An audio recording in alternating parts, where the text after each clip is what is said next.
Baru-baru ini seorang wanita Thailand menghadapi situasi tak terduga di rumahnya. Awalnya wanita itu curiga mendengar suara aneh di langit-langit rumahnya. Saat dia mengeceknya, tiba-tiba muncul tangan hitam mengerikan di langit-langit rumahnya. Hal ini terjadi pada tanggal 1 September tahun 2022 lalu.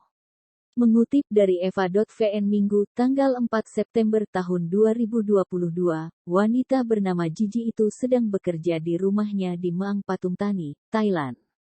Saat sedang bekerja, dia tiba-tiba mendengar suara aneh. Gigi pun bangkit untuk memeriksanya. Ternyata suara tersebut berasal dari langit-langit rumahnya. Sebelum dia dapat memahami apa yang terjadi, tiba-tiba tangan mengerikan muncul. Tangan tersebut menembus langit-langit dan menjulur ke bawah.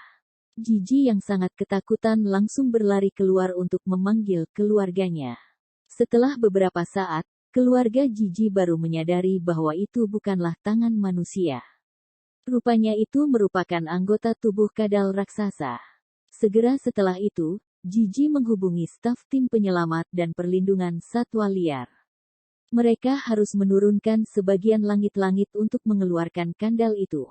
Gigi berkata kadal itu memiliki berat lebih dari 50 kg. Tim penyelamat mengatakan kadal itu bisa masuk ke rumah Gigi melalui pipa pembuangan. Karena ukurannya yang sangat besar sehingga meruntuhkan langit-langit. Gigi menambahkan sebelumnya dia sering mendengar suara garukan dari langit-langit rumahnya. Dia menganggap itu hanya tikus. Tanpa diduga itu adalah kadal raksasa. Gigi sempat membagikan pengalaman menakutkannya ini di akun TikTok-nya. Video itu lantas mengundang berbagai macam komentar dari netizen. Terima kasih sudah nonton. Jangan lupa like, subscribe, dan share ya.